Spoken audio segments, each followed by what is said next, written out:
Sam Bahadur movie theatre में release हो चुकी है, starring Vicky Kaushal as the title character, directed by मेघना गुलजार जिन्होंने राजी एंड तलवार जैसी मूवीज को डायरेक्ट किया है। एंड दोनों ही मूवीज जो है वो मुझे काफी बढ़िया लगी थी, अच्छी लगी थी। बात करें सैम बहादुर की एंड इसके कहानी की, तो इसकी कहानी जो है वो बेस्ड है रियल लाइफ पर्सन के ऊपर जिनका नाम है सैम मानेकशॉ, जो कि इंडिया के पहले फील्ड मार्शल थे एंड एक लेजेंडरी आर्मी जनरल थे। जो फील्ड मार्शल का रैंक है ना वो इंडियन आर्मी का सबसे हाईएस्ट रैंक है एंड अब तक सिर्फ 2 ही लोगों को मिला है।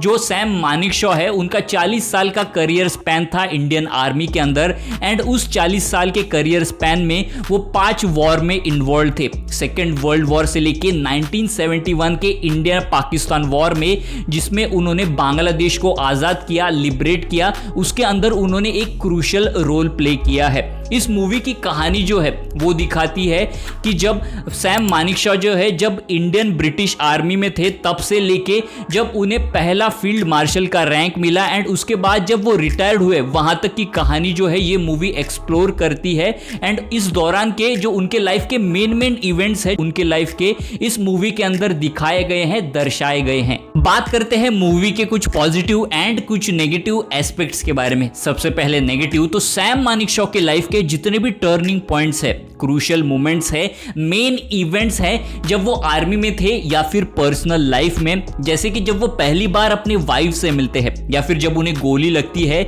जब वो जापानीज के अगेंस्ट वॉर में होते हैं सेकेंड वर्ल्ड वॉर में, या फिर इंडिया पाकिस्तान का जब वॉर होता है कश्मीर को लेके। ऐसे कई सारी घटनाएं, ऐसे कई सारे इवेंट जो है जो कि स्पेशली फर्स्ट हाफ के दौरान दिखाए गए हैं, वो सारी चीजें, वो सारी घटनाएं एक के बाद एक घटती रहती है एंड एक भी इवेंट जो है हमें अच्छे से रजिस्टर करने के लिए, एनालाइज करने के लिए, एब्जॉर्ब करने के लिए टाइम ही नहीं मिलता है और एक सेंस ऑफ कंफ्यूजन रहता है एंड हमारा जो इमोशनल कनेक्ट है वो हो ही नहीं पाता है। जो आर्मी को लेके एक पेट्रोटिज्म वाली, प्राउड वाली, एक सेंस ऑफ अचीवमेंट वाली फीलिंग की भाई इन्होंने कुछ अचीव किया, वो फीलिंग आ ही नहीं पाती है। दूसरा, इस मूवी के अंदर जितने भी वॉर सीक्वेंस है ना वो काफी बढ़िया है, लाजवाब है। उसे रियल लोकेशन पे शूट किया गया है एंड उसका शॉट डिजाइन भी काफी बढ़िया है और जिस तरह से फिल्माया गया है वो भी काफी बेहतरीन है। लेकिन प्रॉब्लम ये है कि ये काफी ब्रीफ यानी कि काफी शॉर्ट है, मतलब वो 1 या 2 सीन दिखाए गए हैं जो इन्होंने शूट किए हैं एंड उसके बाद cut to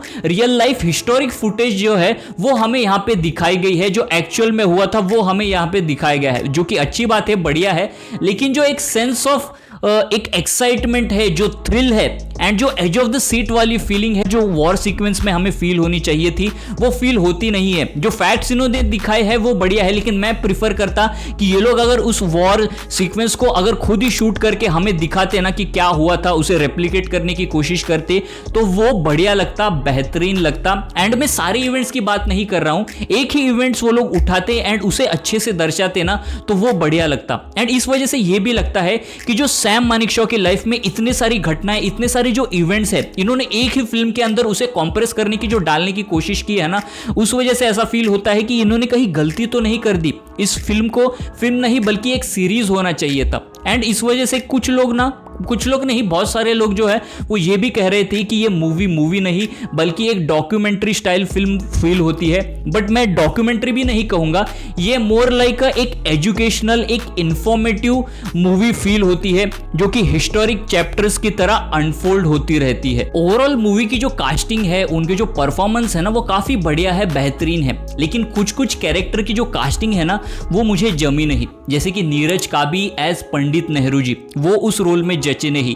Fatima Sana Shaikh as Indira Gandhi, I know उन्होंने काफी मेहनत की है, एफर्ट्स किए हैं, जो कि उस रोल के अंदर दिखता भी है। मतलब जिस तरह से वो बात करती है, उनकी जो वॉइस है ना वो कुछ हद तक इंदिरा गांधी जैसी फील होती है 10-20%। लेकिन ओवरऑल उनका जो एटीट्यूड है, जो हाव भाव है, जो जेस्चर पोस्चर है ना वो इंदिरा गांधी जैसे फील नहीं होते, वो ओवरऑल इंदिरा गांधी जैसी लगती नहीं है। जीशान आयुब एज याया खान, उन्होंने बढ़िया परफॉर्मेंस दी है, अच्छी परफॉर्मेंस दी है, खास करके जो यंगर पोर्शन है एंड मिडिल एज वाला पोर्शन है। लेकिन जो उनका ओल्डर एज वाला पोर्शन है ना, जहाँ पे वो काफ़ी ओल्ड है, वहाँ पे इतना प्रोस्थेटिक लगाया गया है, इतना प्रोस्थेटिक लगाया है ना कि उनके जो फेस के एक्सप्रेशन है, हाव भाव है, वो क्लियरली दिखते नहीं है, वो क्या बोल रहे हैं वो क्लियर सुनाई नहीं देता है।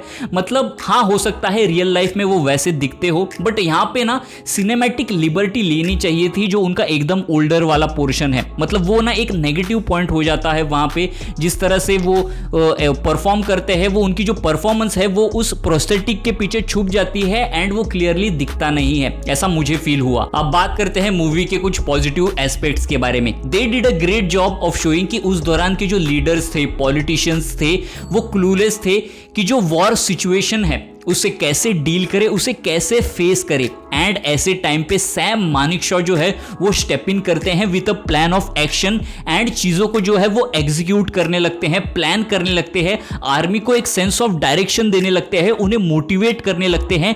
एंड ये सारी चीजें देख के आपको लगता है कि भाई अगर सैम मानेकशॉ जो है वो आर्मी में नहीं होते, इंडिया में नहीं होते, तो पता नहीं इंडिया का क्या होता, हम कहां पे होते, किस स्टेट में होते, किस हालत में होते। He played a very important role, crucial role in the development of India, जिसे उन्होंने ब्यूटीफुल वे में इस मूवी के अंदर दिखाया है। दूसरा, इस मूवी के अंदर जिस डिटेलिंग के साथ काम हुआ है, चाहे वो सेट डिजाइन हो या फिर कैरेक्टर के कॉस्ट्यूम्स हो, मेकअप हो, मतलब अलग अलग टाइम पीरियड पे हर कैरेक्टर का यूनिफॉर्म जो है वो चेंज होते रहता है, उनका जो एज है वो भी मतलब एज डिफरेंस जिस तरह से इसके अंदर दिखाया गया है, एंड कॉस्ट्यूम के अंदर हर एक छोटी छोटी माइन्यूट डिटेल जो है जिस तरह से इन्होंने केयरफुली उसका ध्यान रखा है ना, वो काफी लाजवाब है, तारीफ के काबिल है एंड काफी मतलब बेहतरीन है। मूवी का जो सेकंड हाफ है ना वो फर्स्ट हाफ से काफी बेटर है, जिसमें 1971 वॉर का अच्छा खासा बिल्डअप दिखाया गया है कि कैसे पाकिस्तान के जो याया खान है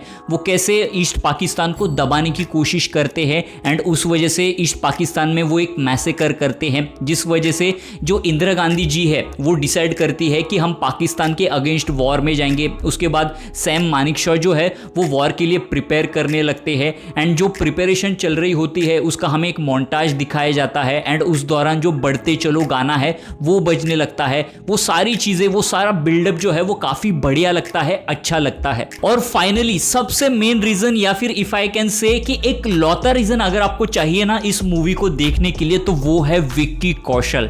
मतलब क्या परफॉर्मेंस दी है उन्होंने इस मूवी के अंदर, राइट फ्रॉम पहले फ्रेम से ही, मतलब पहले फ्रेम में ही वो डिसअपियर हो जाते हैं एंड पहले फ्रेम से लेके आखिरी फ्रेम तक, आखिरी उनके सीन तक वो सैम मानेकशॉ लगते हैं। मतलब he looks, he breathe, he speaks like Sam Manekshaw. उनका हर एक जेस्चर, हर एक पोस्चर, हर एक छोटी छोटी डिटेल में वो सैम मानेकशॉ लगते हैं। मतलब ऐसा लगता ही नहीं है कि वो विक्की कौशल है।